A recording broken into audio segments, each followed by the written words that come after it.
कल्ला मस्ती धमाल खाला दंगा खुशाल झाली घंटा आता मधली सुट्टी घोरातून ये समोर दडलेले एक पोर पाहिजे तयास मधली सुट्टी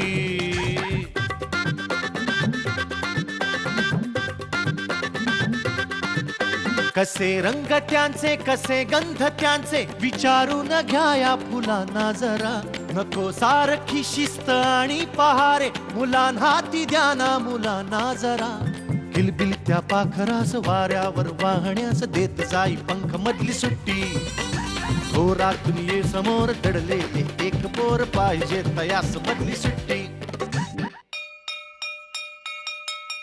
मधली सुट्टी. नमस्कार, मी सलील कुलकर्णी.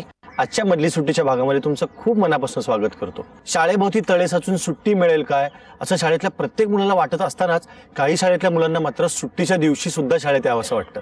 या शाळेला घंटा नाही, या शाळेमध्ये बाक नाहीत, तरी या शाळेमध्ये खूप काही बघण्यासारखं आहे, खूप काही ऐकण्यासारखं आहे.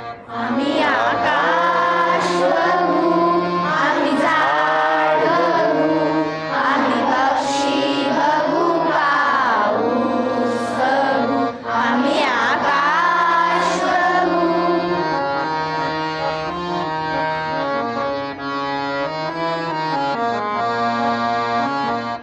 नाही ते नाही म्हणणार नाही, दुःखावरती प्रेम करू,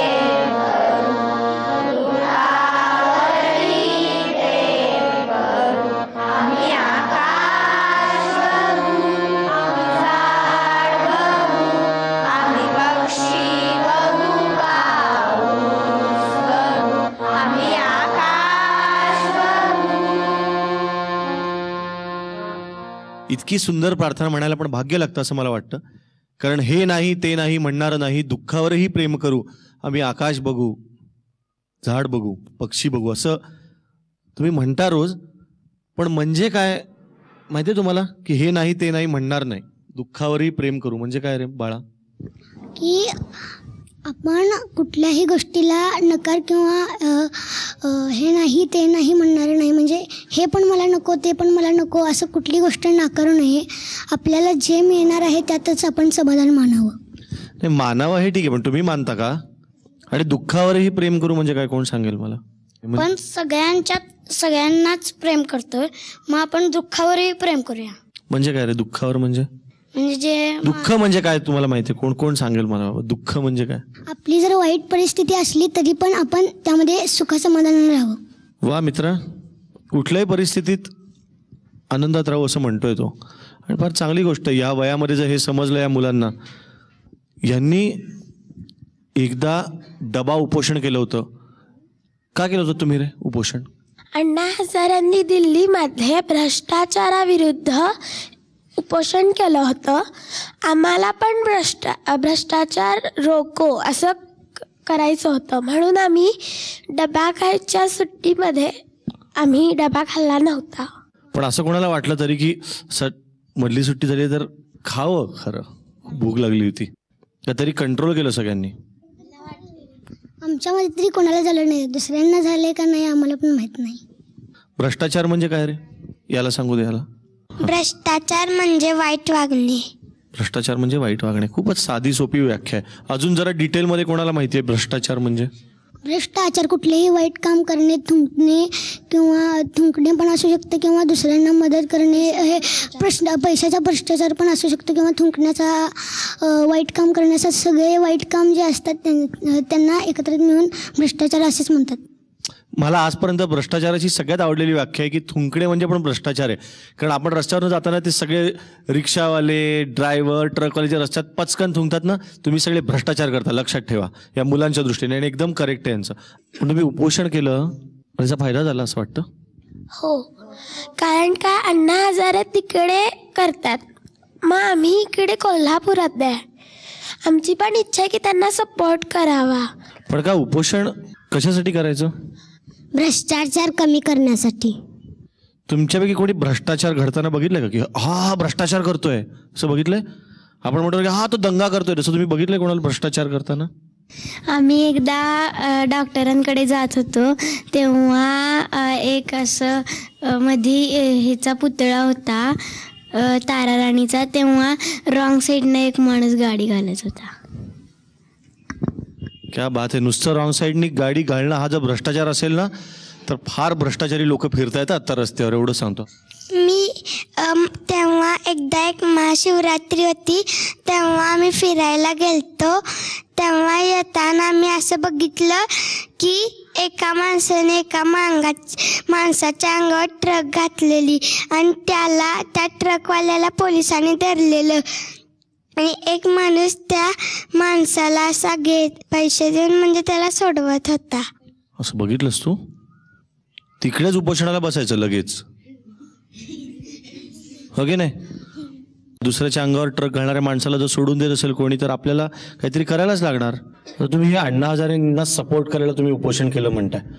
तुम्ही कधी घरी असंच चिडून उपोषण करता का, की तुम्हाला हे दे नाही तर मी उपोषणच करतो किंवा करते आईबाबांवर? खरं सांगायचं, खरं सांगायचं. तिला माहीत दे, ती हसली म्हणजे मी चॉकलेटसाठी तसं करते. कसं करतेस? जर तू मला चॉकलेट दिलास तर मी अभ्यास करेन. की तुम्हाला चॉकलेट दे तरच मी अभ्यास करीन. हा एकदम छोट्याशा लेवलचा भ्रष्टाचारच आहे, कळलं ना ताई? तर आपण असं केलं तर मग आपण दुसऱ्यांच्या विरुद्ध उपोषणाला कसं बसू शकतो?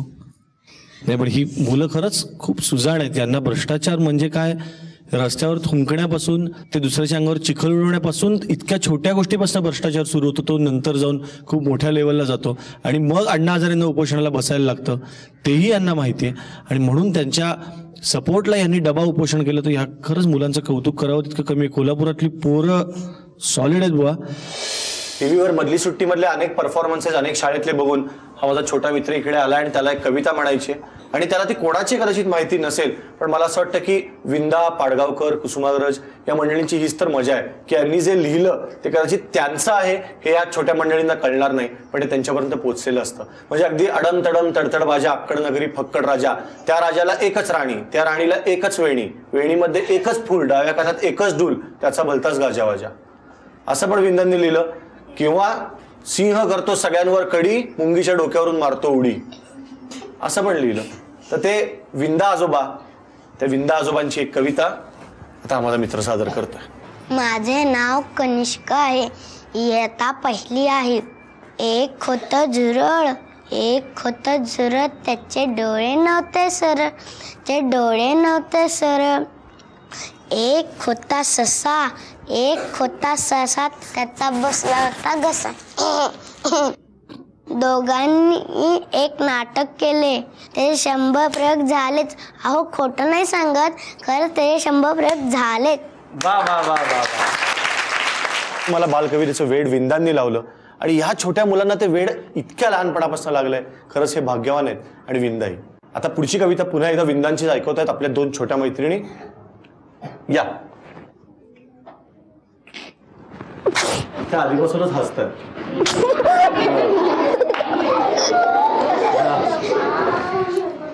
झाली कविता?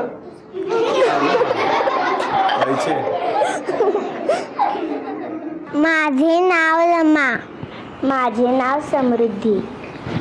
मी इयत्ता पहिलीत आहे, मी इयत्ता पहिलीत आहे. एक होता खेकडा, एक होता खेकडा, तो चालत असे वाकडा, तो चालत असे वाकडा. एकदा तो आपल्या मुलाला म्हणाला, एकदा तो आपल्या मुलाला म्हणाला, ध्यान बघा हेंगाडे, ध्यान बघा हेंगाडे, पाय टाकतो फेंगाडे, पाय टाकतो फेंगाडे. मुलगा म्हणाला, मुलगा म्हणाला, मग चालू कसा, मग चालू कसा. खेकडा म्हणाला, खेकडा म्हणाला, असा असा असा असा असा असा असा असा.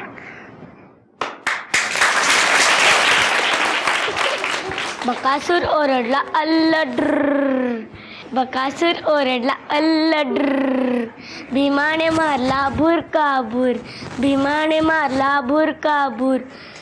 बकासुराने मारली थप्पड, बकासुराने मारली थप्पड. भीम म्हणाला लोणचे फक्कड, भीम म्हणाला लोणचे फक्कड. बकासुराने हाणला ठोसा, भीम म्हणाला इडली डोसा, म्हणाला इडली डोसा. बकासुराने बुकलली मान, भीम म्हणाला चटणी छान, भीम म्हणाला चटणी छान. बकासुराने हाणला ठोकर, बकासुराने हाणला ठोकर. भीमाने दिली एक ढेकर, भीमाने दिली एक ढेकर. आभा. वा वा वा. माझे नाव आहे प्रथमेश. मी इयत्ता 3रीत शिकतो. पार्वतीने केले मोदक सुरेख, पार्वतीने केले मोदक सुरेख. गणपती म्हणाला देणा एक, गणपती म्हणाला देणा एक. एका मागून दुसरा फस्त, एका मागून दुसरा फस्त. गणपती म्हणाला मोदक मस्त, गणपती म्हणाला मोदक मस्त. पोटात गेले मोदक 7, गणपती म्हणाला क्या बात, गणपती म्हणाला क्या बात. 21 मोदक पोटात गेले, 21 मोदक पोटात गेले. म्हणून पोट मोठे झाले, म्हणून पोट मोठे झाले.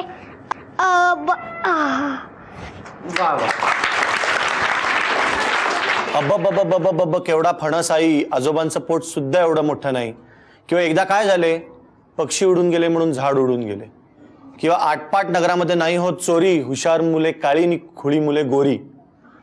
आटपाट नगरामध्ये किती किती मजा, प्रधान भरतो पाणीने रस्ते झाडतो राजा. अशी कितीतरी सुंदर कविता आपल्याला देणारे विंदा करंदीकर आज या मुलांच्या तोंडून ऐकायला मिळाले. खरंच खूप छान वाटलं. आणि असे विंदा आजोबा यांच्यासाठी लिहू शकतात, कारण त्यांनी त्यांच्यामधलं लहान मूल जपलेलं असतं. तोच प्रयत्न मधली सुट्टीमध्ये आपल्यातलं लहान मूल जपायचं आणि यांच्यातलं लहान मूल जाणून घेण्याचा. माझ्या वयाची जी मुलं असतील त्यांना मला एक उद्देशून सांगायचं आहे, तुम्ही आईबाबांचं किंवा पालकांचा आदर राखा. त्यांच्यासाठी आपण काहीतरी करायचं आहे. ज्यांनी आपल्याला जन्म दिला त्यांना पण काहीतरी आपला उपयोग व्हावा, त्यासाठी आईबाबांना उद्देशून त्यांच्यासाठी काहीतरी आपण करायचं. मधली सुट्टी, मधली सुट्टी. सृजन आनंदच्या या खाणीमधली काही निवडक रत्न मी तुमच्या समोर घेऊन आलोय. त्यातलं पहिलं रत्न आहे चिरंजीव मल्हार. कसा आहेस मल्हार तू? बरं आहेस. कितवीत आहेस तू? आता मी इयत्ता 4थीत आहे. 4थीत आहेस? 6वी 7वीतला वाटतोय सर. तुझं बोलणं बघ ना, किती असं गंभीर आणि एकदम मुद्देसूद. असं लहानपणापासून असाच आहेस तू? हुशार हुशार म्हणजे असं काय नाही, बोलकाय बोलकाय बोलका. मग आता मोठेपणी काय काय योजना आहे याच्या पुढे आता 4थी नंतर? याच्या पुढे स्कॉलरशिप द्यायची आणि नंतर सगळ्या परीक्षा मला द्यायच्या आहेत. काकांना पण ठरवले की तू काहीतरी बक्षिसांमधून 2000 कमव आणि त्यापुढचे मी सगळे पैसे घालून तुला सायकल आणतो. मला 4थीपर्यंत सायकल येत नव्हती अभ्यासाच्या नादानं, आणि नंतर जी मला सायकल यायला लागली 3रीच्या मे महिन्याच्या सुट्टीत, तेव्हापासून माझा आग्रह होता की मला मोठी सायकल घ्यायची. पण फक्त नियोजन आहे की बक्षिसं काढायची, अभ्यास करायचा आणि पुढचं जे शिक्षण असेल ते शिक्षण करायचं आणि पुढची छंद लावून घ्यायचे. याला एक फुलस्केप लागतोय का उत्तराला? हे बघ, तुझ्या वयाच्या किंवा तुझ्यापेक्षा लहान तुझ्या मित्रमैत्रिणींसाठी काही तुला संदेश द्यावा असं वाटतं का, की मित्रांनो मैत्रिणींनो हे असं करा, असं वागू नका, एकूण या मुलांनी काय करावं, तर तू एक त्यांचा एक पुढारी म्हणून त्यांना काहीतरी संदेश द्यावा असं मला वाटतं. हे आता माझ्या वयाची जी मुलं असतील, माझ्या इयत्तेशी किंवा माझ्यापेक्षा कमी वयाची जी मुलं असतील किंवा माझ्या शाळेत नसतील ती, त्यांना मला एक उद्देशून सांगायचं आहे की तुमच्याकडे जर चांगला गुण असला तर तो दाखवत जावा. तुम्ही मोठेपणी कोणतरी त्याच विभागामधला चांगला उद्योग तुम्ही करणार. तुमच्यामधली जी अक्कल असते ती बाहेर काढा आणि शोधा, त्याने तुम्ही मोठेपणी कोणतरी होणार. तुम्ही आईबाबांचं किंवा पालकांचा आदर राखा. त्यांच्यासाठी आपण काहीतरी करायचं आहे. ज्यांनी आपल्याला जन्म दिला त्यांना पण काहीतरी आपला उपयोग व्हावा, यासाठी आईबाबांना उद्देशून आपण त्यांच्यासाठी काहीतरी करणार आहोत असं म्हणून आपल्या आई पप्पांची आपली माया दाखवायची आणि त्यांच्यासाठी काहीतरी आपण करायचं. आणि आता शिक्षकांना आणि शाळांना उद्देशून काय सांगावं वाटतं की त्यांनी मुलांकडे कसं बघावं, मुलांना काय प्रकारे शिक्षण द्यावं? आता मी कसं सांगू? क्या बात आहे. हे मला फार आवडलं की तुला मुलांना संदेश द्यावासा वाटलं पण शिक्षकांना नाही. जे गप्प बसणारी मुलं आहेत ना त्यांनी ह्याच्याकडे बघा, की जे बोलत नाहीत ना बघा कसा छान बोलतो, चुरू चुरू चुरू किती बोलला बघा. तुम्हाला काही कळलं का? जे कळलं असेल ते लक्षात ठेवा. मला हा खूप आवडला. All the best. थँक्यू.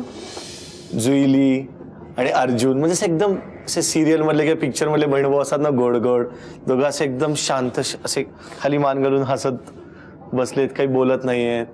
पण मला एक सांग, तुला असं तुझा भाऊ आपल्याच वर्गात आहे म्हटलं की मज्जा येते का कधी कधी कटकट होते की तर याच्याकडे सारखं लक्ष द्या, ते असं होतंय की नाही, त्या तो वहीत लिहितोय की नाही, का मज्जा येते उलट की आपला भाऊ आहे आपल्या वर्गात बरं आहे? मदत पण होते, मज्जा पण येते आणि कधी कधी तिच्याबरोबर चिडवायचं आणि तिला पळवायचं इथून तिथून असं सुद्धा करतो. असं पण करतोस तू? तिला पळवायचं हे ठीक आहे, पण मला असं कळलं की रंगपंचमीच्या दिवशी तुम्ही दोघं जण तुम्हाला वाटलं म्हणून शाळेतनं एक ठराविक वेळ झाल्यावर निघालात आणि मग शोधाशोध, मग रिक्षावाले काका, मग सगळे फोनाफोनी आणि मग कोणाला फोन केला शेवटी? पोलीस. इथपर्यंत तुम्ही दोघं जण कोणाला सापडत नव्हतात तर तुम्हाला का असं वाटलं की चला आता निघूया? आम्हाला जो घ्यायला येतो तो काय वेळेवर येतो पण त्या दिवशी आला नाही. मग आम्ही दोघांनी तसं ठरवलं की आता सगळी मुलं गेलेली, आम्हाला कंटाळा, 2-3 मुलं थांबलेली, ते सुद्धा गेले. मग तुमच्यापैकी कोणी असं ठरवलं की चल घरी जाऊया? आम्ही दोघांनी मिळून. तसं नाही, मी म्हटलं कॉर्नरवर थांबूयात आणि तिथं थांबायला मी थांबले, पुढे पुढे पुढे पुढे चालले, आपण जाऊयात आता कोणी येणार नाही. हा हा हा. पाहिलं तू पण गेलीस ना, हा हा हा म्हणजे गेलीस स्वतः पण ढकलते त्याच्यावर लगेच. शाळेपासून घरापर्यंतची तुमची जी सहल होती दोघांची त्याच्यात काय काय मज्जा आली? जात असताना म्हणजे 2 माणसं भेटली. मला वाटलं की मी विचारलं किती वाजलेत तर ते म्हणाला 12:05 आणि तो म्हणला मी या कॉर्नरपर्यंत होतो. म्हणून वाटलं अजून कोणीतरी येईल आपल्याला घ्यायला आणि बघत चाललेलो सगळं येतंय का कोणी घ्यायला, कोणी दिसलं नाही. मध्ये मी याला सांगत होते थांब अर्जुन, हे तुला यायचं असतं ते तर मी जातो मी ओळखायला. असं केलंस तू अर्जुन की तुला याच्यात येणार तर मी जातो? मग ती बिचारी तुझ्यासाठी आली हो की नाही का जुईली? आणि तुला याच्यातली कुठली गोष्ट वाटते आणि सुधारायला पाहिजे? यानं रोज शाळेत येताना सगळं साहित्य आणायला पाहिजे. आणि तुला काय वाटतं हिच्यामधली गोष्ट?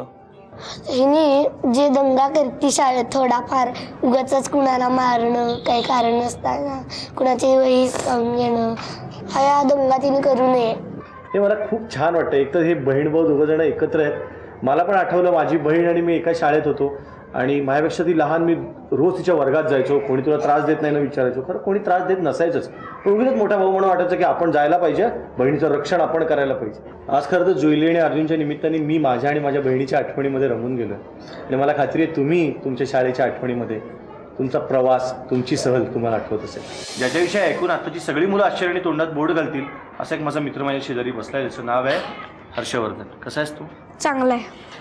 अरे मला असं कळलं की तू टीव्हीच बघत नाहीस, तुझ्याकडे टीव्हीच नाही आहे. होय. आणि ते पण मुद्दाम तुम्ही आणलाच नाही टीव्ही. जर टीव्ही आणला तर मी असं जास्त अभ्यासात लक्ष देत नाही. तुला काय बहीण भाऊ काय? भाऊ आहे. छोटा का मोठा? मोठा. कितवीत येतो? 8वी. तो पण टीव्ही बघत नाही? नाही.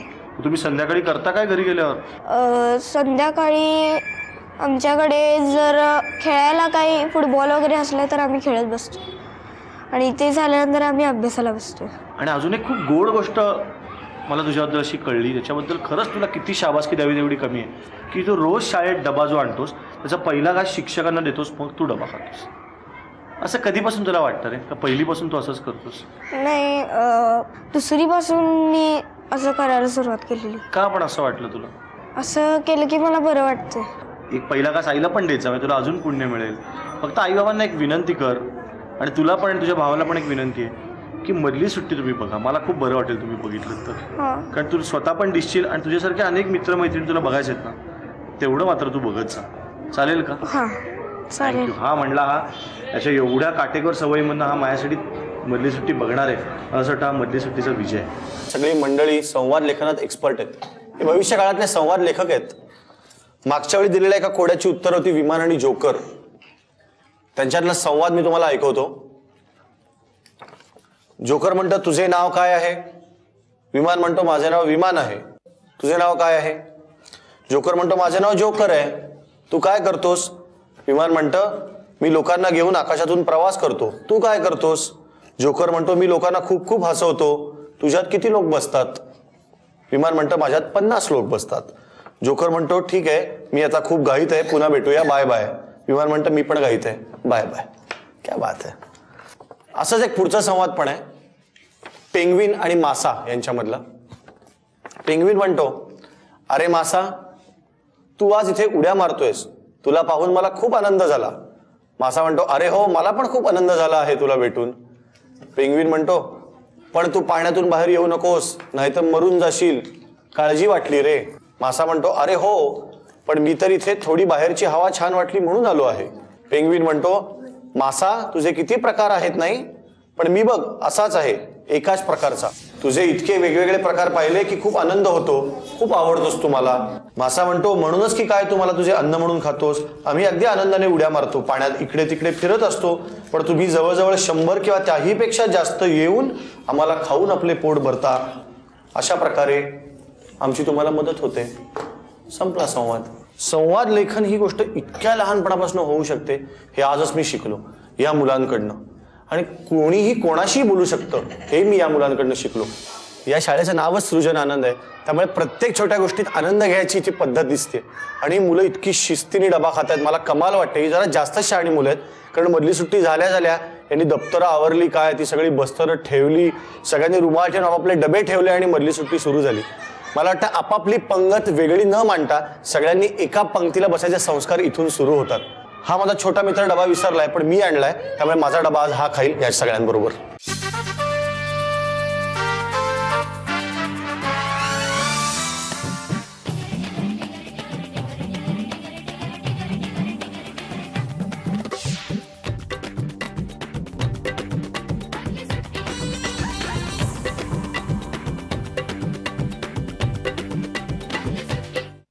मला आठवतंय मधली सुट्टीमध्ये आम्ही पटापटा डबा खायचो आणि खेळायला धावत सुटायचो, कारण जितका जास्त वेळ मिळेल तितकं जास्त क्रिकेट खेळता यायचं.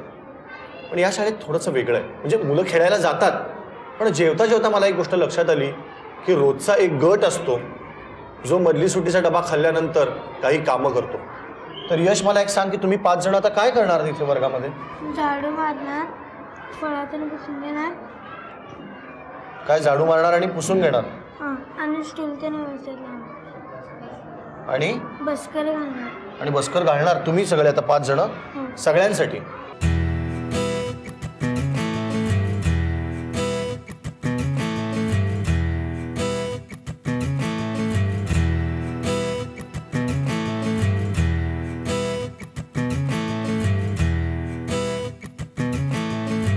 मी सुनीताला विचारलं डबा उघडायचा का गं?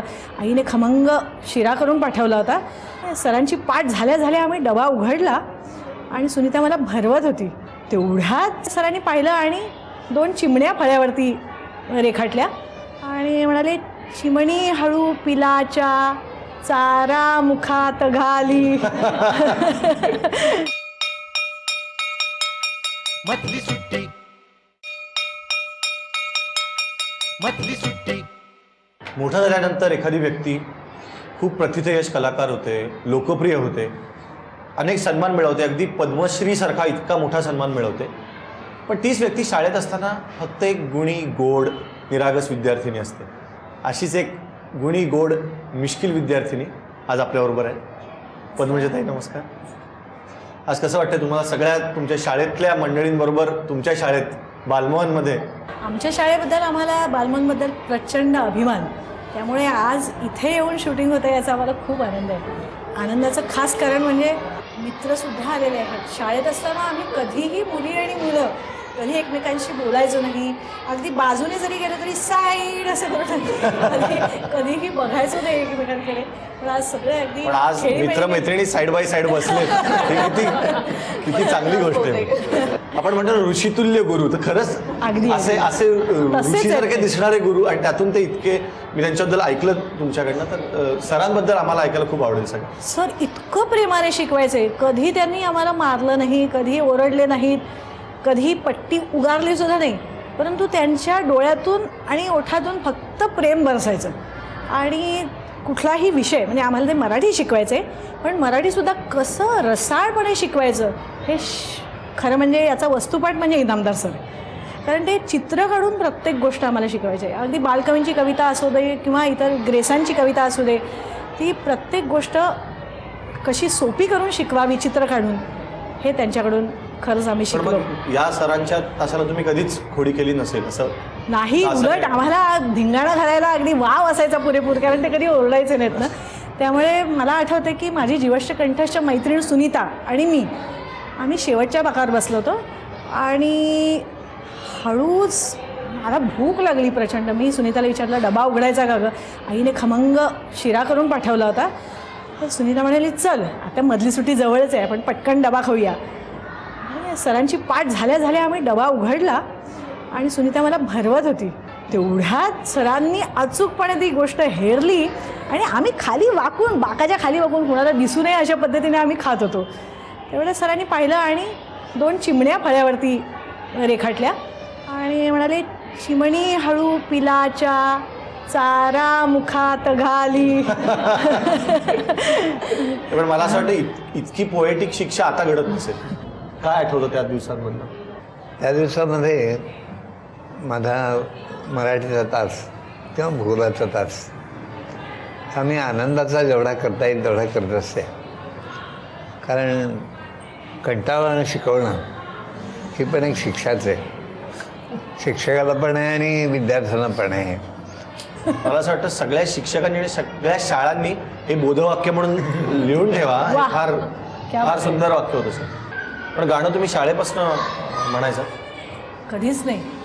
कारण सांस्कृतिक तासाला जर बाईंनी गा म्हणून सांगितलं तर माझी काय पंचायत होईल या विचारानेच माझ्या पोटात खड्डा पडायचा. आणि त्यामुळे मी बाई वर्गात आल्या आल्या लपून बसायचे. जितकं खाली वाकून बसता येईल तेवढं बघत बसायचे. पण मग या जवळच्या मैत्रिणींनी पण गाणं कधी ऐकलं नाही की असा अगदी छोटासा ग्रुप करून गायला तसं? काय ग की माझ्या कानात नेहमी आम्ही शेवटच्या बाकावर बसायचो तेव्हा माझ्या कानात ती मला गाणी म्हणून दाखवायची. आणि आम्ही एक अशी वही केलेली होती त्याच्यात सगळी जुनी गाणी लिहिलेली होती आणि तिला सांगायची म्हण गं म्हण गं. आणि मला बोरिंग तासाला आमचं गाणं सुरू असायचं. अगदी हळू कोणालाही कळायचं नाही पण मी कान गोष्टी ऐकल्या पण कान गाणी पहिल्यांदा ऐकल्या असेल. जो कंटाळवाणा तास असेल त्यावेळेला मी गाणी म्हणायचे आणि कधी कधी सुनीता पुस्तकं वाचायची. आणि मला वाचनाची फारशी त्यावेळेला आवड नव्हती आणि मला सारखं वाटायचं एवढे मोठे मोठे ग्रंथ घेऊन काय वाचते. स्वामी कादंबरी वाचायची, हना आपटेंच्या कादंबऱ्या वाचायची, ऐतिहासिक पुस्तकं वाचायची आणि खरंच तिच्यामुळे मला वाचनाची आवड हळूहळू निर्माण झाली. तुम्ही फक्त साईड इतकं जर मुली बोलत असतील तर काहीतरी टोपण नाव प्रत्येकाला असणार. शिक्षकांना आम्ही टोपण नाव ठेवायचो. म्हणजे आत्ताच्या मुलांना पण कळू दे की तेव्हाची मुलं काय टोपण नाव ठेवायची. एका शिक्षिकेला जी जाम दमदाटी करायची तिला शिवाजी नाव ठेवलं होतं. आणि भयंकर घाणेरडी दिसणारी होती तिला बॉबी नाव ठेवलं. बॉबी. पद्मजाने जो इन्सिडन्स सांगितला की शिरा खात होती आणि तो नेमका सुदैवाने इनामदार सरांच्या तासाला खात होतीस तू, त्यामुळे ती सुटका झाली. मी आणि हा एका बेंचवर बसायचो आणि कॅन्टीनमधले आमचे बटाटे वडे फारच सुंदर मिळतात इकडे खास. आणि ते नेहमी छोट्या सुटीत आणून बेंचमध्ये ठेवून हळूहळू खाण्याचे प्रकार बऱ्याच वेळा चालायचे. आणि आमच्या दुर्दैवाने इनामदार सरांचा तास तो नव्हता, मराठे सरांचा होता. आणि त्यांनी बघितलं ते आणि मी थोडा हात मारत होतो पण त्यांनी नेमकं ह्याला खाताना बघितलं आणि ते आले आणि बाजूच्या बेंचवर आम्ही मुलं मुली कधीच एकत्र बसायचो नाही पण बाजूच्या बेंचवर ह्या होत्या आणि त्या बहुतेक बरं पकडलं असं काहीतरी हसल्या असतात कारण त्यांना चांगला अनुभव होता इनामदार सरांचा. आता काहीतरी चित्र वगैरे काढतील. ते जे आले आणि त्यांनी जी काही म्हणजे कानशिलात वाजवणं हा जो प्रकार असतो आणि हा असा हडबडला आणि त्यांनी पण अंग काढलं लहान मुलं आणि माझी सुटका मात्र झाली. अगदी मला नीट आठवणारी गोष्ट. म्हणजे थोडक्यात की वर्गात डबा बिबा खाणारे लोक पण पुढे डॉक्टर होऊन प्रतिथयश लोक होऊ शकतात. असं काही नाही की वर्गात डबा खाल्ल्यामुळे ती मुलं दंगेखोरच असतात असं नाही. पुढे जाऊन ते मोठं काम करू शकतात. माझी आठवण तिच्या गाण्याव्यतिरिक्त अतिशय चांगली आहे ती म्हणजे ती मधल्या सुट्टीमध्ये माझ्या घरच्या अभ्यासाची जी डायरी होती त्याच्यात ती शेवटच्या पानावर अतिशय सुंदर चित्र काढायची आणि त्याचीच एक आठवण म्हणून तिने मला एक ग्रीटिंगसुद्धा पाठवलं होतं. ते मी ग्रीटिंग अजून जपून ठेवलं आहे. ती शाळेतली चित्र मात्र काही मी आत्ता आणू शकले नाही आहे. हे चित्र तिने मला ग्रीटिंग म्हणून पाठवलं होतं. म्हणजे ती जर गायिका जर झाली नसती तर ती नक्कीच एक प्रतिथीय चित्रकारही होऊ शकली असती. इतकं तिच्यात ते टॅलेंट होतं तेव्हा. म्हणजे मला आश्चर्य वाटायचं की इतकं सुंदर, इतकी भराभर कशी काढते. पण अजूनही मला असं वाटतं ती इतकी चांगली चित्रकला आहे की तुम्ही अजूनही काय माझी थोरली बहीण जी माझी पहिली गुरु आहे ती फार उत्तम गाते. त्यामुळे तिने चित्रकला आणि मी गायन असं वाटून वाटून घेतलं. तुम्हाला जर सांगितलं की चला तुम्हाला एक दिवस परत देईल परमेश्वर शाळेतला, तर कुठला दिवस मागाल? बालदिन. बालदिनाच्या दिवशी आमच्या शाळेत एवढा जबरदस्त उत्साह असायचा आणि दादा स्वतःच्या हाताने प्रत्येकाला उसाच्या कांड्या, नंतर तिळगुळ वाटायचे, कलिंगड आणि कैरीचं पन्ह, डाळ असं सगळं वाटायचं आणि प्रत्येक जण खुश असायचा. त्या दिवशी अभ्यास नाही, काही नाही, नुसती मौज मजा, खाणं पिणं आणि दंगा. सगळ्यांचे चेहरे इतके टवटवीत का दिसतात मला लक्षात आलं की शाळेत असताना बालमोहन स्पेशल बटाटे वडे, पन्ह, कलिंगड हे एवढं पौष्टिक आणि सतत खाल्ल्यामुळे की शाळेत एखादी गोष्ट राहून जाते आणि ती नंतर आपल्याला आठवते. तसं तुम्हाला काय आठवतं की हे बाबा माझं सांगायचं राहून गेलं, तर आज संधी मिळाली आहे मधली सुट्टीच्या निमित्ताने, तर आज कबूल करून टाकते असं? असा एक प्रसंग होता खरं. 4वी-5वीच्या सुमाराला सामान्य ज्ञानाचा पेपर होता आणि आमचं जनरल नॉलेज म्हणजे अफाट ना, तर त्यामुळे आम्ही जे काही येत होतं ते फटाफटा लिहिलं आणि एक त्याच्यात असा प्रश्न होता की 3.5 मुहूर्तांपैकी एक मुहूर्त कुठला ते सांगा. अहो काय कसलं काय मुहूर्त आणि काय, आम्हाला लग्नाचे मुहूर्त आणि साखरपुड्याचे मुहूर्त याच्या पलीकडे 3.5 मुहूर्त ही काय भानगड आहे हे कळलंच नाही मला. आणि बाकीचं सगळं जे लिहिलं तर शेवटचा प्रश्न तो काय त्याचं उत्तर सुचेना आणि तेवढ्यात बेल वाजली आणि आता शिक्षिका येणार आणि पेपर खेचणार.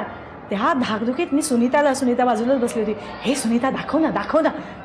तर पटकन तिने पेपर असा बाजूला सरकवला आणि मला दाखवला आणि मला काय अत्यानंद, कॉपी करायचा म्हणजे.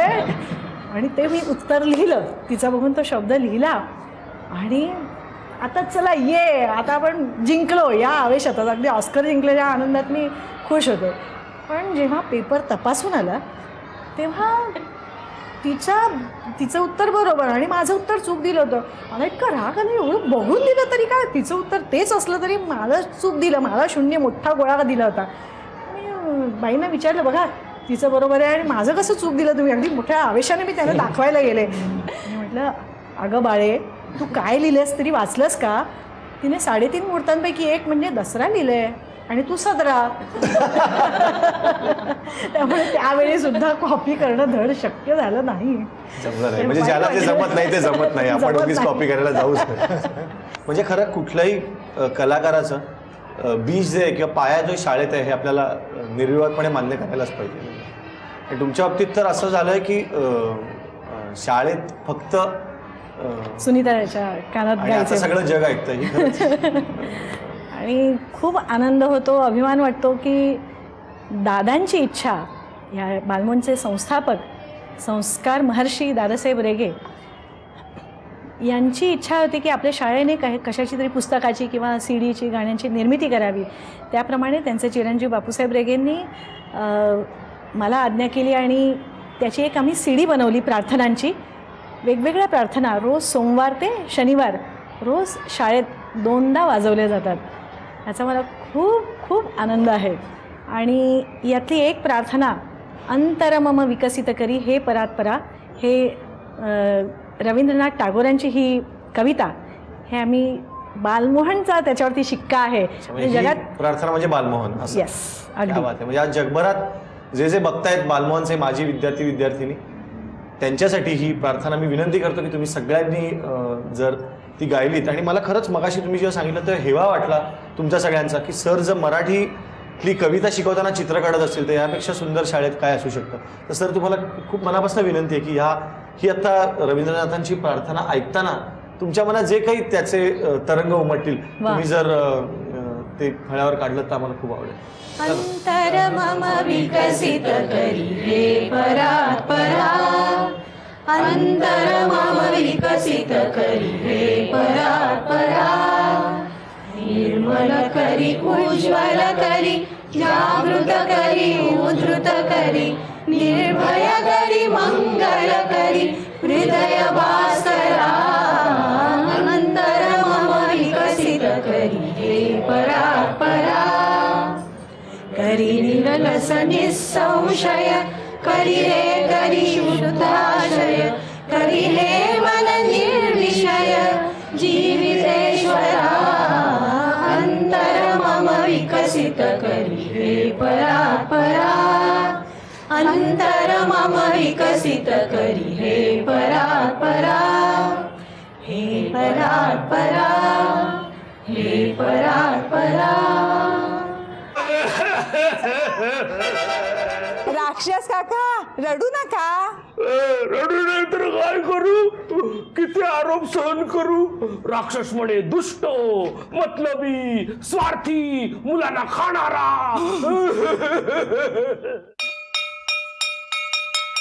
मधली सुट्टी मधली सुट्टी.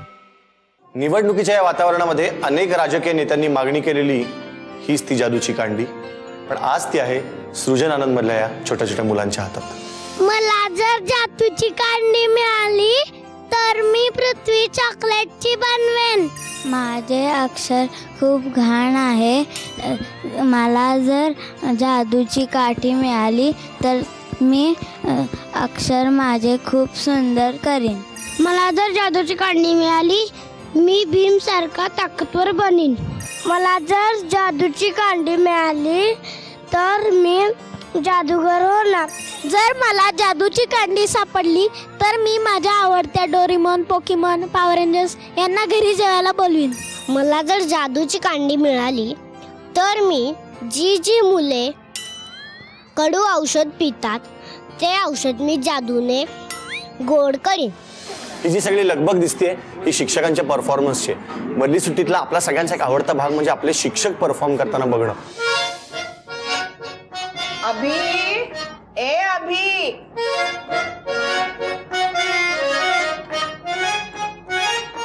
अगं नंदा आहात कुठं मुलांनो. मावशी मावशी मावशी आली आहे. काय ग मावशी. अगं केवढ्यांदा हाका मारतेस. अरे आज तुझा वाढदिवस आहे ना. हो की मग. हा म्हणून मी का नाही पुस्तक खंडी कार्यक्रमाची तिकीट काढून आणली आहेत. अभ्या तुझा वाढदिवस. शेक हँड शेक हँड शेक हँड शेक हँड. Thank you thank you. झालं तुमचा. चला आता लवकर भरा भरा भरा. हा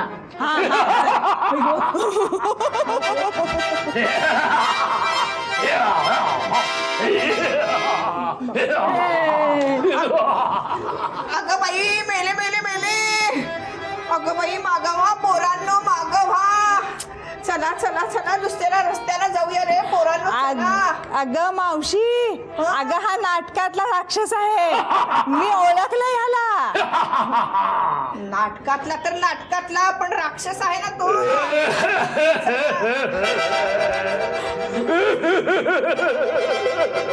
राक्षस काका रडू नका. रडू नाही तर काय करू, किती आरोप सहन करू. राक्षस म्हणे दुष्ट, मतलबी, स्वार्थी, मुलांना खाणारा. अरे पण ये राक्षसा तू चाललायस कुठं. हो चाललंय कुठं विचारती तोंडवर करून. आधी माझ्यावरचे आरोप सगळे मागं घ्या. आरोप घ्या. कसले आरोप बाबा. हेच ना राक्षस म्हणजे दुष्ट, मतलबी, स्वार्थी, मुलांना खाणारा. हा आरोप मागं घ्या आधी. घेतले घेतले घेतले. सॉरी. मग आता सांग कुठे चाललायस तू. सांगतो. मी निघालोय पुस्तकखंडीच्या कार्यक्रमाला. अरे राक्षस काका पण हा कार्यक्रम मुलांसाठी आहे. मुलांसाठी आहे. तसा तोंडवर करून बोलतोय बघ आम्ही. अरे हा कार्यक्रम मुलांसाठी आहे असं नाहीये. हे पत्रक बघ पत्रक बघ बघ बघ बघ. हा कार्यक्रम सगळ्यांसाठी खुला आहे खुला आहे. मी पुस्तकखंडी कार्यक्रमाला जाणार. तिथं राक्षसाची जादू, जादूचा राक्षस सगळं पाहणार. आणि तुम्ही सुद्धा माझ्या बरोबर यायचं. जर नाही आलात तर तुमचे सगळ्यांचे तुकडे तुकडे तुकडे करून टाकीन. तुकडे तुकडे. म्हणजे आज श्रीखंड पुरीच्या ऐवजी आपण याच्या पोटात जाणार. चला चला पटापटा पटापटा चला चला चला माझ्या मागून या. चल चल चल नंदा अभि मावशे चल चल चल चल चल चल चल चल चल चल चल चल चल चल चल.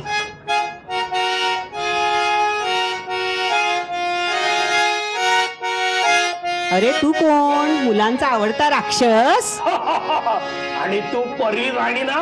हो हो मी परी राणी. नमस्ते परी. नमस्ते नमस्ते. चला हॅलो पोरांनो, चला आपल्या परिराणीकडे काहीतरी मागून घ्या. बंगला घ्या, गाडी घ्या, काहीतरी मागा मागा मागा मागा. ए मावशी, आम्ही असले काय मागणार नाही. पण परी आमच्या बरोबर पुस्तकंडीला चल ना. हा राक्षस पण आहे. हो हो हो मी पण येते. कोण कोण येणार आहेत माहितीये काय? कोण रे? साने गुरुजींचा श्याम, भारा भागवतांचा फास्टर पेणे आणि कोण कोण सगळी मंडळी आहेत. चला चला चला चला चला आता इकडे चला. इकडे चला इकडे चला. या बाजूला चला. राक्षस काका चला व्हा पुढे व्हा. आम्ही तुमच्या खांद्यावर चढतो. चला चला. आलं का ग? आलं आलं आलं का पुस्तकंडी? बाई आता मी तुझ्या खांद्यावर राक्षस काका. आणि मी तुझ्या खांद्यावर. आणि मी तुझ्या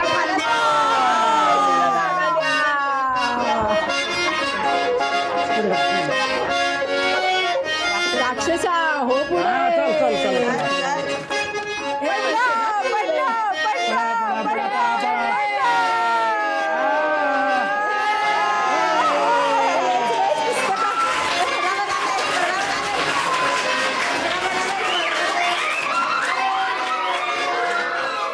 मला तुमच्याशी सगळ्यांशी बोलायला आवडेल, कारण तुमच्यापैकी अनेक जण असे तुम्ही आहात की आधी तुम्ही पालक म्हणून इथे येत होतात आणि नंतर इथे शिक्षक म्हणून काम करता. तर असं नेमकं या शाळेत तुम्हाला काय वाटलं की नाही नाही आपण इथे तर शिकवायलाच हवं असं तुम्हाला वाटलं? ह्या शाळेमध्ये आमची मुलं जेव्हा शिकत होती तेव्हा रोज नवं नवं आम्हाला बघायला मिळायचं आणि आमच्यासाठी खरं तर हा एक उत्सवच असायचा की आज मुलांनी काय केलेलं आहे, नवीन काय शिकलेली आहेत, कशा पद्धतीने शिकलेली आहेत. आणि मग तसं आम्ही जेव्हा आमच्या मुलांबरोबर घरी करायचो, मुलं तर मोठी व्हायला लागली होती, त्यामुळे त्या बालपणामध्ये रमायला आम्हाला आवडत होतं. मग आम्ही शाळेमध्ये पालक म्हणून येता येता शिक्षक म्हणून यायला लागलो आणि आता जवळजवळ मी तरी ह्या शाळेमध्ये 25 वर्ष असं काम करते. आम्हाला कधीच आम्ही पुन्हा तेच करतो आहोत असं कधीच वाटत नाही. किंबहुना आम्ही असं एक ठरवलं आहे ह्या शाळेतल्या सगळ्यांनी की एक उपक्रम तसाच पुन्हा नाही करायचा. आणि त्यामुळे आम्हाला सतत नवं नवं विचार करावा लागतो, शोधावं लागतं, करत राहावं लागतं आणि त्याचं मूल्यमापनही करावं लागतं. जे काही केलेलं आहे त्याच्यात आम्हाला फार मजा येते. ही शाळा काहीतरी वेगळीच आहे की जी पालकांचं स्वागत करते. इतर ठिकाणी शाळांमधनं पालकांना इतकं आत येऊ देत नाहीत शाळेच्या कुठल्याही, म्हणजे अशी मदत करणं वगैरे तर बाजूलाच राहू दे. तर मला असं वाटलं की किती छान आहे, पालक आणि शिक्षकांनी मिळून मुलांना शिकवायचं आहे. आणि हे एक आवाहन होतं ना की पालकांनी या शाळेत यावं. पालकांची आणि शिक्षकांची मिळून शाळा आहे. पण इथे अजून एक गोष्ट लक्षात आली की इथे वर्ग 4 आहेत, त्यामानाने विद्यार्थी संख्या पण खूप प्रमाणात आहे, पण शिक्षक खूप आहेत. म्हणजे 4 वर्गांवर मिळून एकूण 22 शिक्षक काम करतात. त्याच्या मागचा काय विचार आहे नेमका? 4 वर्गांचे 4 नियमित शिक्षक आहेत, एक मुख्याध्यापक आणि एक सहाय्यक शिक्षक, असे 6 नियमित शिक्षक आहेत. पण त्याच्याशिवाय आमच्यासारखे जे काम करतात ते शाळेवरच्या प्रेमामुळे आणि आपल्याला त्याच्यातनं आनंद मिळतो म्हणून सगळेजण शिकवायला येतात.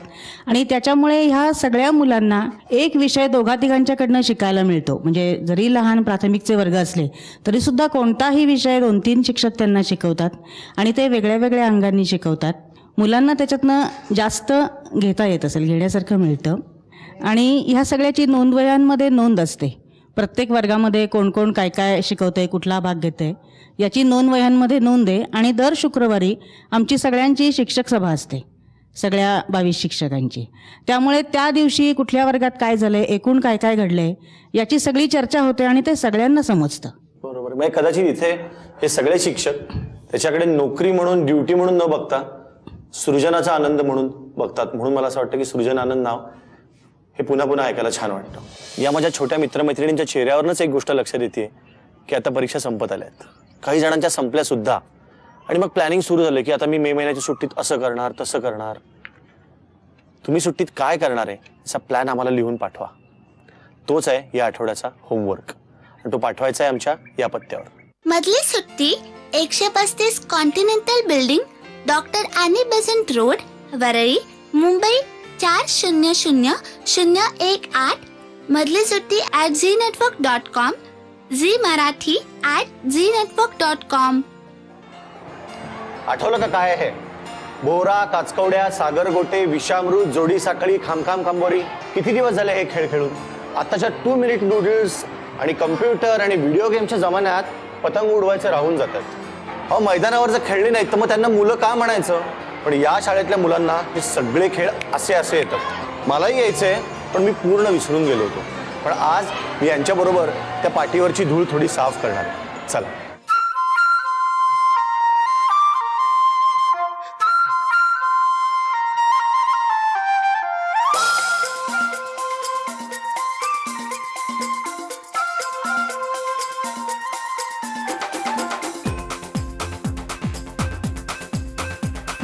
देखो देखो क्या वो पेड़ है, चादर ओढ़े या खड़ा कोई, बारिश है या आसमान ने छोड़ दिए हैं नल खुले कहीं. हाँ, हम जैसे देखे ये जहां है वैसा ही, जैसी नजर अपनी खुल के सोचे आओ, पंख जरा फैलाओ, रंग नए बिखराओ, चलो चलो चलो चलो नए ख्वाब बुन ले.